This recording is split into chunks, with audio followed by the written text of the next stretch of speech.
What is it about the Klamath River that's so important to the Yurok people? Well, it's our life. Gives you everything. Gives you food. Also, there's a spiritual part of it. You know, everything we did was a ceremony, including fishing. There's certain protocols, and it's all lost now, but you know, I hear stories of my grandfather telling me about. See, some of the ways that we fish, we would build a weir in certain areas. And a weir is kind of like a dam. It's called a fish dam. And so it would be led by a medicine man. And the whole fish weir was a spiritual event. Like the workers would fast and they would pray. And they had this protocol that they followed every day. And then they would build a fish dam. And so then that would stop the fish from, you know, it was a place where we could gather our fish, and then every day a different group got to gather. So it would be like the head man or the chief would gather on the first day. The ceremonial people, because we had different classes. Some people whose whole life was just ceremony. That's all they did. So they would get a day to gather. And then how your rank was in the tribe, you would have opportunity to gather. So we'll go on for 6 days. And then the 7th day, they would open the gates of the dam, and they would let all the fish go up for a whole day. And then after that day was gone, because the other tribes above us, other villages, need opportunity to get fish too. So we had these treaties and agreements with upper tribes. And so this was a thing that had been done for thousands of years, right? Treaties with other villages say, we're going to let this many fish go for you guys. And so that's why I talk about the laws of nature dictated our lifestyle. Yeah, and you came so close to losing it. Yeah. Totally. Completely losing it.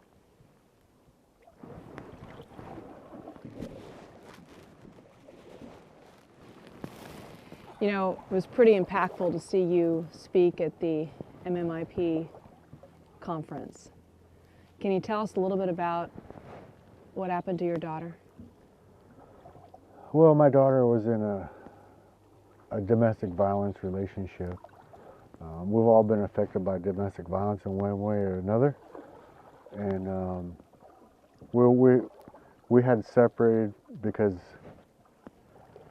we couldn't do anything to help her. And so I went out and got a new career, and then got a phone call one day that my daughter was missing, that nobody could find her. And so I just thought, you know, maybe she went out with the girls and drank a little bit, you know, or whatever, you know. I just thought she just was having some time to herself. And so they never found her for like a day. And then we got worried. And so my wife and I picked up and came over here, and we found her. She wrecked in a car on Highway 101. And it was terrible. A vehicle accident. Her heart was ruptured in the accident. So she died of a broken heart. That's how I kind of feel like the significance of that was. But the things that happened after were so terrible. Speculation of foul play. And then when you're a desperate family, you don't know what to think. Did somebody hurt my daughter? And so, you know, we kind of leaned on the police to find some answers for us. But because of where we live in isolation, we'll never get those answers. And then the speculation of the community comes out about foul play, and people start saying things, and it's kind of torture when people suspect things because she was in a unhealthy relationship. So it left a lot of speculation. And so me and my wife, try to navigate those feelings. But it's tough. And how I relate to MMIPW is when accidents happen out here, nobody really ever knows the truth. And then when speculation comes, it only makes it worse. And then the person who's supposed to be a witness or whatever is not credible because they're addicted. And so then you never find any answers. And it almost took me and my wife out. The grief. We suffered, still suffer. My daughter was found the day after Halloween, and so Halloween is always a terrible day for me. My wife and I don't celebrate Halloween. Many people don't understand, but we just kind of come to stay with ourselves and support each other through that day. And then the other hurtful day is her birthday. She was my firstborn. And, my wife and I, when we decided to have a family, my daughter made me a better person. I was young and, enjoying the life of a 21-year-old. I drank and I partied and I had fun. But once I had my child, I had to stop doing those things and raise a family. And so from the time she was born, she always made me better. She gave me a reason to be better and to do better. And so that's how, as a tribal leader now, I try to do my best in her honor to make good decisions, be moral, and just live clean, live better in her honor. And that's kind of how I became a tribal leader. What has this crisis done to your tribe, to your community? It's not really, it's a crisis that's been going on for a long time. Like from the time I was in high school in 1985, we've been losing people all the time. Unsolved mysteries up here all the time. So it's been ongoing. And right now, it's just awareness right now. People are just being aware. We've been living with this. I've been living with my whole life. Why is it taking so long? Why is it just now? Is it just because of this great grassroots effort? We have a name for it now? I think it's the leadership that we have. The president, the governor, Deb Haaland. We have people in place that are saying, hey, take a look at this. Look at this over here. And it's been going on for a long, long time. And it's a lot of it is the leadership. The past leadership still follow the policies that were there too. What more needs to be done? Oh, we have to look at Public Law 280 right now, because Public Law 280 was set in place for us when we didn't have a tribe. Mm-hmm. Like we couldn't police ourselves, and that's why Public 280 was instituted. Right. A non-tribal member can come onto our land and hurt one of us, and there's nothing we can do about it. We have to rely on the city and the county governments and the state government to prosecute or whatever. And sometimes they don't prioritize our issues. Mm-hmm. And then right now the law enforcement in California, there's shortage of it. And so even Crescent City doesn't have enough law enforcement. So we need to look at the laws, and for our law enforcement officers, the laws of jurisdiction on the reservation, because right now the reservations have been a place where people can run and hide and commit crimes and nobody cares. And so that's something that really needs to be looked at. We're a vulnerable population because we don't have protection, right? We're isolated, and basically it comes down to money, funding for our law enforcement. And there's always a struggle because of our tribal sovereignty. And then in the government world, we're competing for funds. So we compete against Humboldt and Delaware County for law enforcement dollars.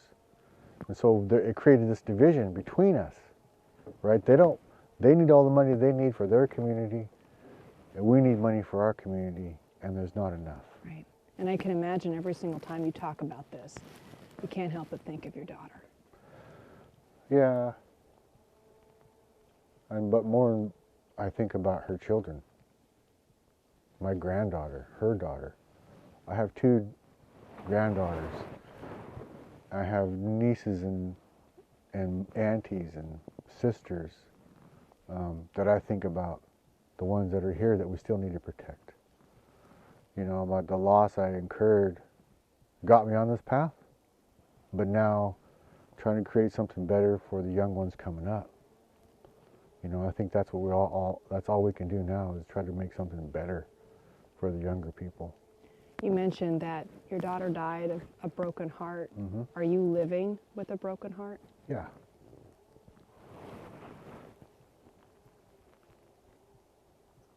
I do pretty good. I'm busy, but I always worry about my wife. She carried her for 9 months. She nurtured her. She did all those things. And I never try to dismiss her pain, because it's different. And I just really put my wife up at the top now of everything. But it tears you up too. Oh yeah. But like I said, I'm busy a lot, and one of the good things that I had is my community. When I did lose my daughter, my community came for me. And it was one of the most, out of that tragedy, I realized how many people loved me and my wife and my family, that cared. I think that's what you're seeing in the MMIP movement. Is all of us identify with loss of an auntie or a sister, or even an uncle, and so we're all band together for that. And I think that's what's driving MMIP, is that we all have pain. And part of living a Yurok life is, you see my cousin over there, mostly we're all really closely related. And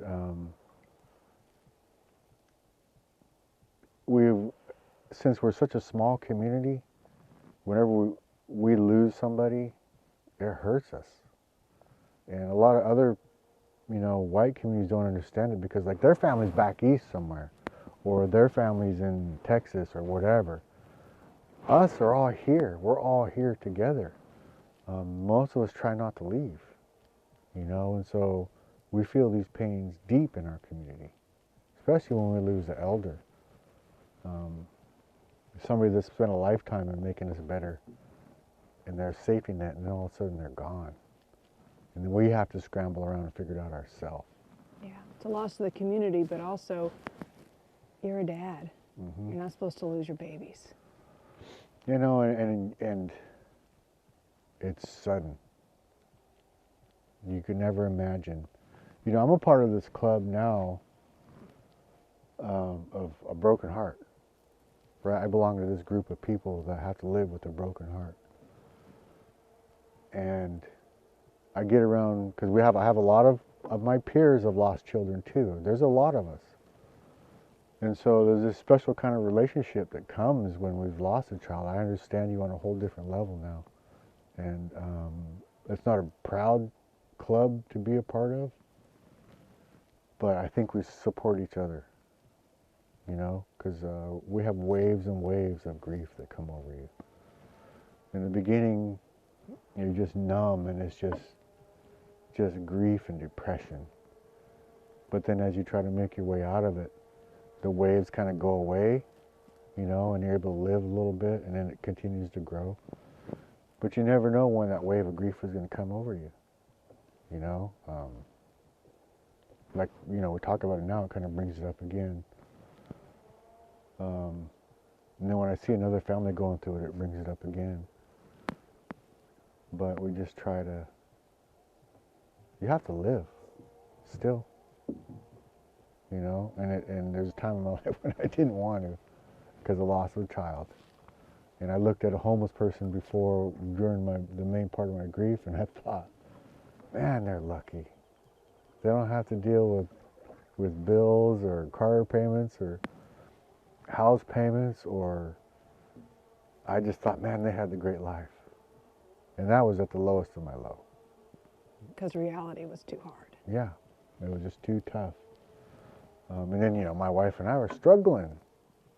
And the worst part about the grief was, I'm drowning, you're drowning, but I can't help you, and you can't help me. That's a part of grief that we're going to get going.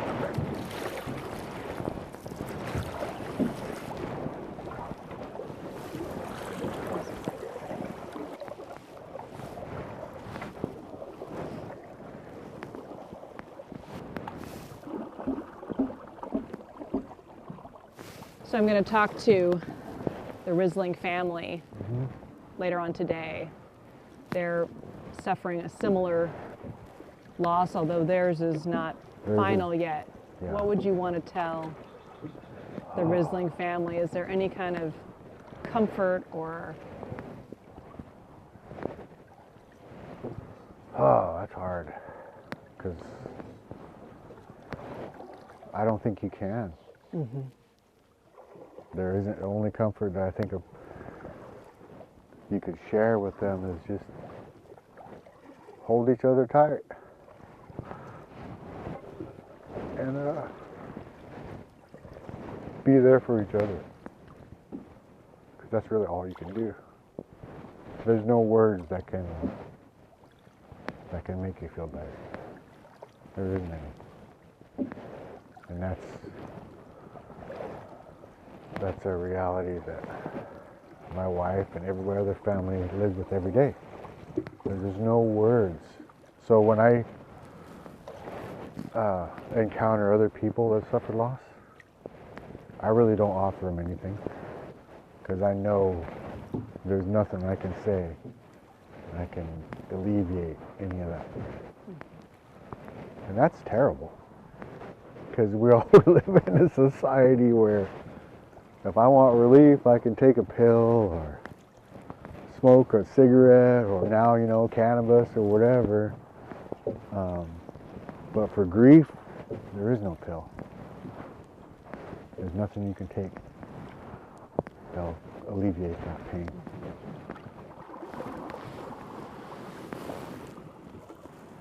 Especially their circumstance. My daughter was found. I can't imagine what it would have felt like if she wasn't found. I have closure. I buried my daughter. They don't have that.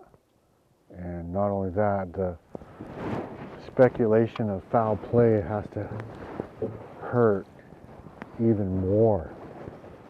So there really isn't anything that you could tell them that'll make them feel better. And that's what MMIP, I think the awareness part of it is,